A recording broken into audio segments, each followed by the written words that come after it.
লায়লা আক্তার ফারহাদের ধর্ষণ মামলায় টিকটকার আব্দুল্লাহ আল মামুন ওরফে প্রিন্স মামুনকে গ্রেপ্তার করেছে পুলিশ। তাকে 7 দিনের রিমান্ডে নিতে আবেদন করেছে রাজধানীর ক্যান্টনমেন্ট থানা পুলিশ।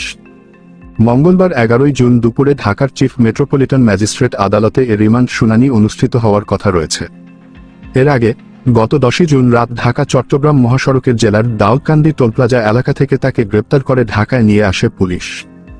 দাউদকান্দি থানার ভারপ্রাপ্ত কর্মকর্তা মোজাম্মেল হক বলেন, টিকটকার মামুনের বিরুদ্ধে ঢাকা ক্যান্টনমেন্ট থানায় একটি ধর্ষণের অভিযোগ করা হয়।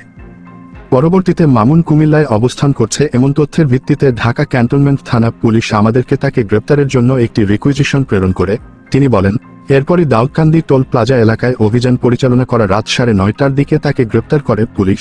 পরে মামলার তদন্তকারী কর্মকর্তার নেতৃত্বে ঢাকার ক্যান্টনমেন্ট থানার একটি টিম আসলে রাত 12:15টার দিকে তাদের কাছে মামুনকে হস্তান্তর করা হয়। গত 9 জুন রাজধানীর ক্যান্টনমেন্ট থানায় প্রিন্স মামুনের বিরুদ্ধে ধর্ষণ মামলা করেন টিকটকার লায়লা। অভিযোগপত্রে তিনি উল্লেখ করেন, মামলার বিবাদী আব্দুল্লাহ আল মামুন ওরফে প্রিন্স মামুনের সঙ্গে আমার গত 3 বছর আগে সামাজিক যোগাযোগ মাধ্যম ফেসবুকের মাধ্যমে পরিচয় হয়।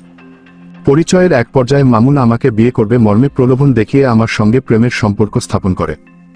সে আমাকে জানায় তার ঢাকায় থাকার মতো নিজস্ব কোনো বাসা নেই। যেহেতু প্রেমের সম্পর্ক সৃষ্টি হয় এবং মামুন আমাকে বিয়ে করবে বলে জানায়, তাই তার কথা সরল মনে বিশ্বাস করে তাকে আমার বাসায় থাকার অনুমতি দিই। 2022 সালের 7 জানুয়ারি মামুন তার মাকে সঙ্গে নিয়ে আমার বাসায় এসে বসবাস করতে থাকে। ওই দিন থেকে সে আমার বাসায় আমার সঙ্গে একই রুমে থাকতে শুরু করে। আমাকে বিয়ের প্রলোভন দেখিয়ে আমার ইচ্ছার বিরুদ্ধে বিভিন্ন তারিখ ও সময়ে একাধিকবার আমার সঙ্গে শারীরিক সম্পর্ক স্থাপন করে। আমি মামুনকে একাধিকবার বিয়ের কথা বললে সে বিভিন্ন অজুহাতে এড়িয়ে যেতে থাকে। সর্বশেষ চলতি বছরের 14 মার্চ মামুন আগের মতো আমাকে বিয়ের প্রলোভন দেখিয়ে আবারও ধর্ষণ করে আমাকে। পরবর্তী সময়ে তাকে বিয়ের বিষয়ে বললে সে আমার ওপর ক্ষিপ্ত হয়ে ওঠে, আমাকে বিভিন্ন অশ্লীল ভাষায় গালিগালাজ করে।